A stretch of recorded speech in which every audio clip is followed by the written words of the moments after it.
Selamat sore Bapak Ibu Saudara semuanya. Senang kembali lagi kita bisa bersama-sama di dalam program Selah pada sore hari ini. Bapak Ibu, kita percaya bahwa program ini bukan sekedar ada, tapi kita mau mempercayai Tuhan. Setiap firman yang disampaikan lewat program ini sungguh-sungguh memberkati setiap Bapak Ibu Saudara yang dengan setia menyaksikan program ini. Baik, kita akan segera memulai dengan kita akan menyembah Tuhan dan nanti kita juga akan membahas firman Tuhan. Tapi sebelumnya kita mau berdoa bersama-sama. Kita mau berdoa, kita membuka acara kita pada sore hari ini. Mari kita berdoa. Tuhan, terima kasih Tuhan untuk waktu yang indah di tengah kesibukan kami pada sore hari ini. Kami tetap mempercayai bahwa Engkau adalah Allah yang setia, Engkau Allah yang selalu bersama-sama dengan kami. Pada sore hari ini kami membuka hati kami untuk kami mau menyembah Tuhan. Bahkan kami mau membuka hati kami untuk firman Tuhan yang akan disampaikan. Biar Engkau juga berbicara di dalam setiap hati kami. Dan kami percaya Tuhan, setiap firman kebenaran yang ditabur tidak akan kembali dengan sia-sia untuk setiap kami. Menyerahkan Tuhan program Selah sore hari ini ke dalam tangan Tuhan. Di dalam nama Tuhan Yesus kami berdoa mengucap syukur. Amin.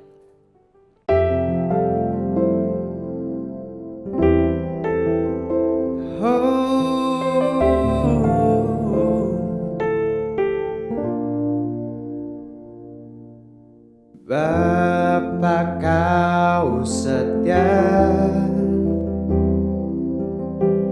takkan meninggalkan, dan ku percaya Engkau milikku dan ku milikmu. Kerinduanku tinggikan namamu, karena ku tahu Engkau dalamku dan ku dalammu. Ubah hatiku seputih hatimu, setulus salibmu, kasihmu Tuhan. Biar mataku seperti matamu, pancarkan kasihmu. Ku mau jadi sepertimu. Oh, Yesus.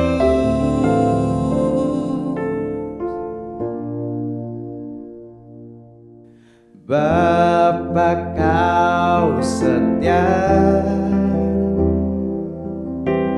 takkan meninggalkan, dan ku percaya Engkau milikku dan ku milikmu. Kerinduanku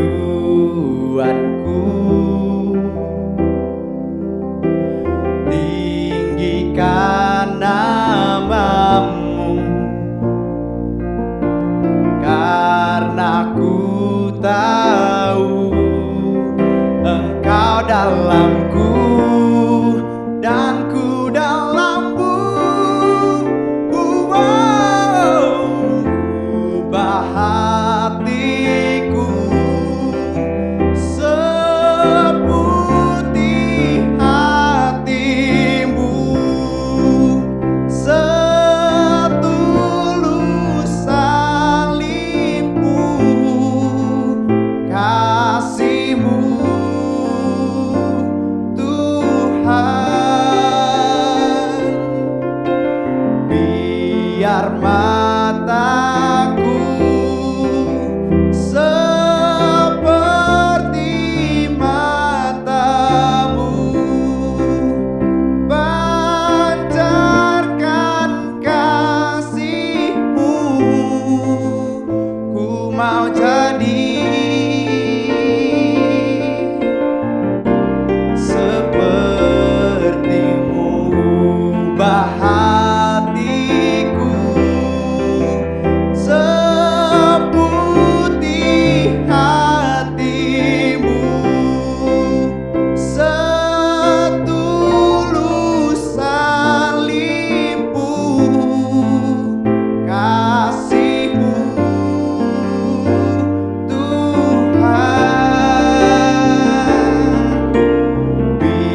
Pembacaan firman Tuhan yang akan kita pelajari hari ini, saya akan ambil di dalam kitab Efesus.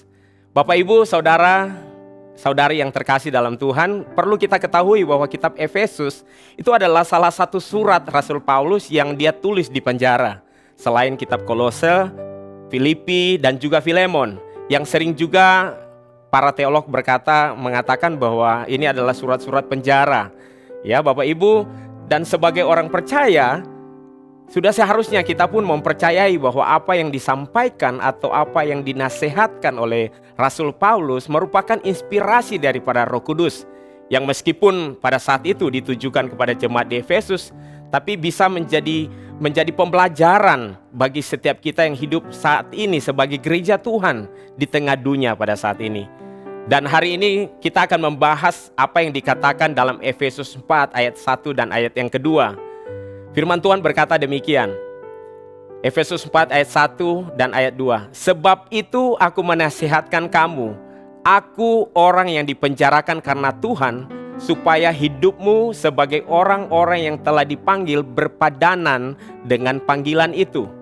Ayat 2, hendaklah kamu selalu rendah hati, lemah lembut, dan sabar. Tunjukkanlah kasihmu dalam hal saling membantu, dan berusahalah memelihara kesatuan roh oleh ikatan damai sejahtera. Bapak, Ibu, Saudara yang terkasih dalam kasih Tuhan, sebenarnya perikop dari ayat ini menunjukkan kepada kita tentang begitu pentingnya kesatuan sebagai jemaat Kristus, serta begitu pentingnya setiap anggota yang meskipun berbeda-beda akan tetap berfungsi dengan luar biasa jika terhubung atau terkonek satu dengan yang lainnya dalam tubuh Kristus. Namun pada hari ini kita mau fokus kepada ayat yang pertama dan ayat yang kedua ini, yang berbicara tentang apa sih maksud dari hidup yang berpadanan dengan panggilan, dan bagaimana supaya kita bisa menghidupi panggilan yang Tuhan berikan bagi kita. Kalau saya mau memberikan judul firman Tuhan pada hari ini, saya memberikan judul sama dengan. Artinya sebagai orang yang sudah dipanggil, seharusnya kita sama dengan orang yang hidupnya sesuai dengan panggilan tersebut. Kita akan mulai dengan ayat yang pertama, Bapak Ibu. Sebab itu aku menasihatkan kamu, aku Paulus, orang yang dipenjarakan karena Tuhan, supaya hidupmu sebagai orang-orang yang telah dipanggil berpadanan dengan panggilan itu. Pernyataan aku menasihatkan kamu ini sebenarnya, Bapak Ibu, merupakan seruan pastoral yang mengacu pada komitmen Rasul Paulus, yang kita mau katakan komitmen yang luar biasa ya, komitmen yang tidak murah. Artinya komitmen yang sangat mahal, ada harga yang sepertinya dia bayar untuk apa yang harus dia sampaikan kepada jemaat di Efesus. Dan itulah sebabnya dia mengatakan bahwa beberapa kali di dalam surat Efesus ini itu menyinggung tentang penyebab dia dipenjara. Bahkan dia katakan, aku Paulus dipenjara karena Tuhan, dipenjara karena Kristus. Jadi pada waktu kita mempelajari ayat-ayat ini, sebenarnya kita tidak fokus kepada sekedar etika yang Paulus mau sampaikan, etika hidup yang dia mau sampaikan kepada kita, melainkan kita fokus kepada Kristus. Karena apa yang terjadi dalam kehidupannya itu karena Kristus. Pada saat dia di penjara sekalipun itu karena Kristus. Dan biar setiap nasihat ini akan menjadi bagian dari kehidupan kita sebagai orang percaya. Apa yang menjadi nasihat Tuhan? Dia katakan bahwa selayaknya sebagai orang percaya, orang yang sudah dipanggil, seharusnya kehidupan kita itu sesuai dengan panggilan itu. Bapak Ibu, kita percaya bahwa setiap kita sudah dipanggil, setiap kita yang sudah percaya kepada Kristus, kita adalah orang-orang yang dipanggil. Amin. Kita adalah orang-orang yang sudah Tuhan panggil melalui Kristus Yesus Tuhan. Bahkan beberapa ayat yang mengatakan bahwa kita dipanggil sebelum dunia dijadikan karena Kristus. Kita dipanggil bukan karena perbuatan kita, bukan karena apa yang kita lakukan, tapi karena kita percaya kepada Kristus. Bahkan firman Tuhan juga katakan bahwa bukan kamu yang memanggil atau yang memilih aku, tapi akulah. Tuhan bahkan katakan Tuhanlah yang memilih kita, Tuhan yang memanggil kita. Amin. Jadi ada panggilan yang luar biasa, ada panggilan yang besar pada waktu kita percaya kepada Tuhan. Itu panggilan yang indah, panggilan yang besar Bapak Ibu Saudara semuanya. Dan nasihat firman Tuhan di ayat yang pertama tadi kita melihat bahwa biar hidup kita yang sudah dipanggil, kehidupan kita yang sudah dipanggil oleh Tuhan, kehidupan kita harusnya kita jalani sesuai dengan panggilan itu. Menjadi pantas atau menjadi selayaknya seperti panggilan itu. Bapak Ibu, saudara semuanya, pada waktu kita meneliti ayat-ayat sebelumnya atau pasal-pasal sebelumnya, sebenarnya Paulus itu sedang membangun dasar terlebih dahulu tentang bagaimana mereka memiliki kekuatan di dalam Tuhan, memiliki pandangan yang benar tentang panggilan tersebut. Sehingga setelah itu dia mulai menyatakan bahwa dia mendorong bahwa kita juga harus hidup di dalam panggilan tersebut, menyesuaikan dengan apa yang Tuhan sampaikan. Artinya hidup kita dalam panggilan harusnya seimbang dengan kehidupan yang kita hidupi. Hasilnya harusnya sesuai dengan panggilan tersebut. Panggilan tersebut bukan sekedar kita diselamatkan atau kita menjadi orang percaya, tetapi sebenarnya panggilan tersebut juga bicara tentang bagaimana fokus kita bukan kepada kehidupan kita saja, tetapi ada tanggung jawab di mana kita bisa menjadi berkat untuk orang-orang sekeliling kita. Kita menjadi pengaruh yang baik bahkan untuk orang yang belum menerima Tuhan. Sehingga melalui kehidupan kita nama Tuhan dipermuliakan. Bahkan orang bisa mengenal Tuhan melalui kehidupan kita. Dan itu yang Paulus katakan bahwa kehidupan kita harusnya berpadanan dengan panggilan Tuhan itu. Dan bagaimana kita harus melakukan, bagaimana supaya kita bisa berpadanan dengan panggilan tersebut. Di ayat yang kedua kita membaca, hendaklah kamu selalu rendah hati, lemah lembut dan sabar. Tunjukkanlah kasihmu dalam hal saling membantu dan berusahalah memelihara kesatuan roh oleh ikatan damai sejahtera. Kita akan membahas cepat Bapak Ibu satu persatu. Yang pertama, hendaklah kamu selalu rendah hati. Dalam kebudayaan Yunani Bapak Ibu, kerendahan hati itu cenderung bersifat buruk ya. Karena selalu atau dipraktekkan hanya bagi para budak, di mana seakan-akan sebagai seorang budak ya mereka nggak mau melakukan apa yang diperintahkan oleh tuannya. Namun sebenarnya Rasul Paulus mau mengajarkan kepada kita sebagai orang percaya harusnya kita memiliki hati yang rendah hati, yang punya kerendahan hati sehingga kita bisa menunjukkan bahwa kehidupan Kristus itu hidup dalam kehidupan kita. Karena Yesus pun sendiri sebagai Allah, dia mau menjadi manusia, bahkan dia mengambil rupa seorang hamba, firman Tuhan katakan di Filipi. Menjadi manusia supaya apa? Supaya dia mau merasakan kelemahan-kelemahan kita. Dia mau menjadi hamba, bahkan sampai mati di kayu salib. Yesus memberikan contoh kerendahan hati. Jadi kerendahan hati bukan hal yang mudah untuk kita lakukan, tetapi kita percaya ada anugerah Tuhan yang akan memampukan kita untuk kita bisa rendah hati. Yang kedua dikatakan, hendaklah kamu selalu lemah lembut. Kata lemah lembut di sini sebenarnya adalah kata yang berkebalikan dari kekerasan atau kekasaran ya. Ini menekankan pada sebenarnya bicara tentang pengendalian emosi. Namun ini tidak menunjuk sebenarnya kepada kelemahan. Amin. Jadi kalau kita bicara tentang lemah lembut itu bukan lemah gemulai Bapak Ibu, tapi ada kekuatan di balik itu. Seperti Yesus, firman Tuhan jelas mengatakan, datanglah kepada aku karena aku lemah lembut dan rendah hati. Jadi Yesus juga memberikan contoh bahwa dia lemah lembut dan rendah hati.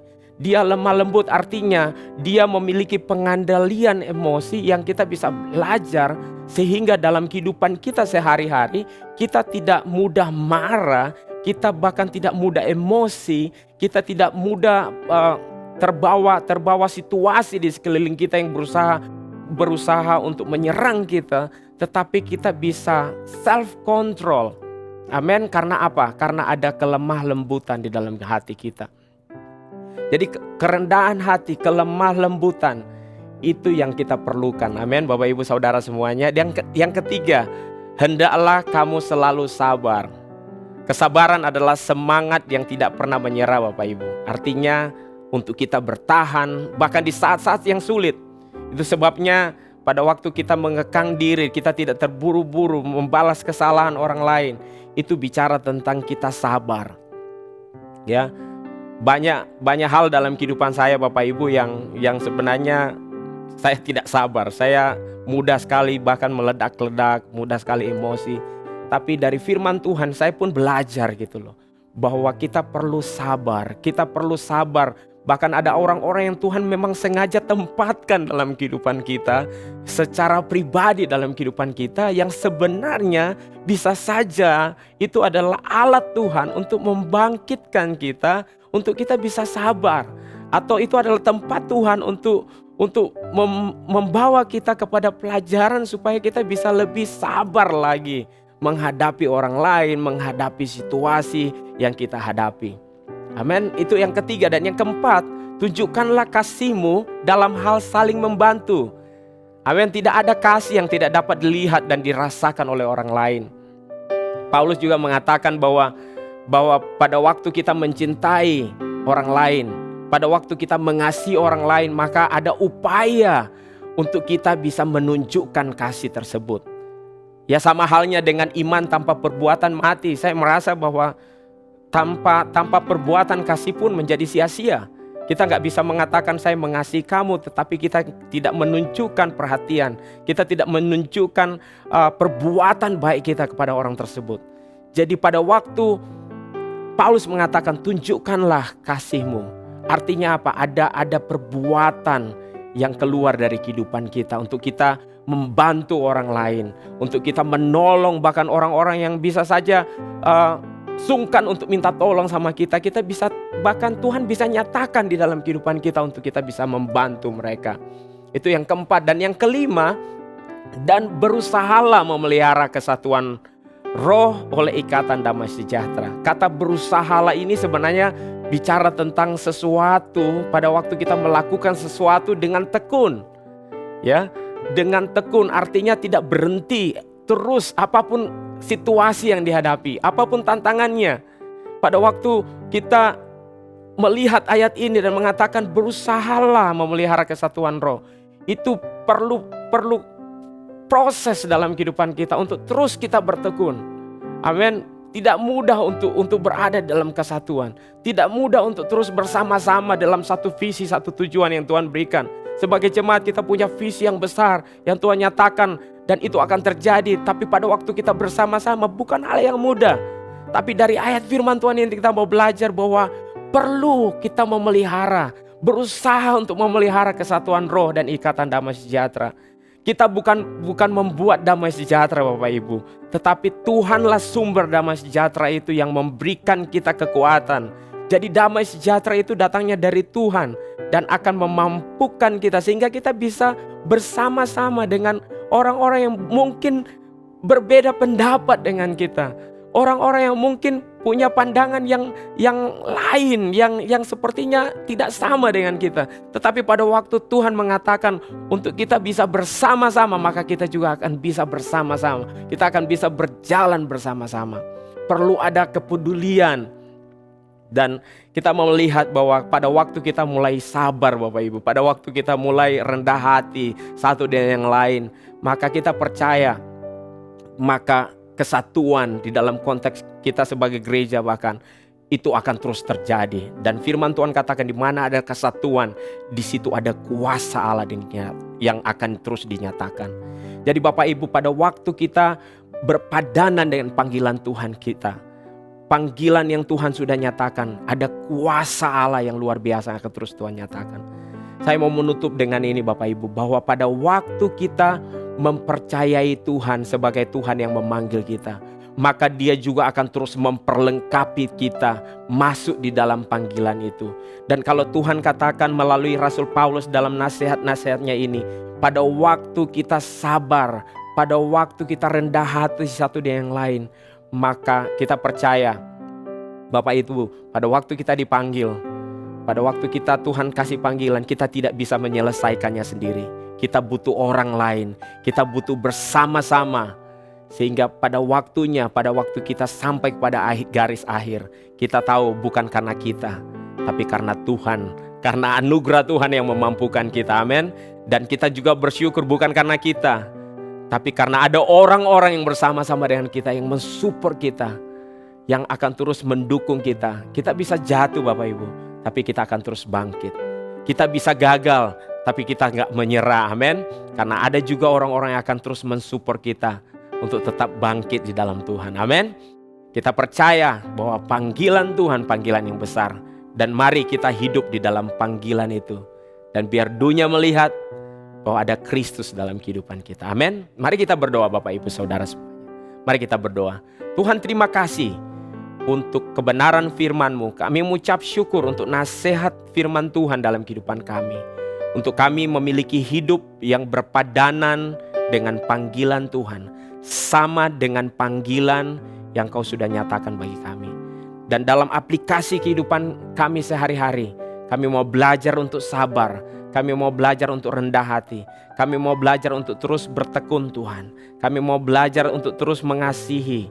Kami mau belajar bahkan terus untuk memelihara kesatuan roh Tuhan. Kami mau belajar sesuai dengan apa yang Kau mau untuk kami lakukan. Dan sebagai orang percaya, biar kehidupan kami menjadi terang di tengah-tengah kegelapan. Kami menjadi teladan, kami menjadi contoh Tuhan. Dan nama Tuhan yang dipermuliakan. Terima kasih Tuhan. Untuk sore hari ini kami bersyukur. Hanya di dalam nama Tuhan Yesus kami berdoa. Dan yang percaya bersama-sama katakan, amin.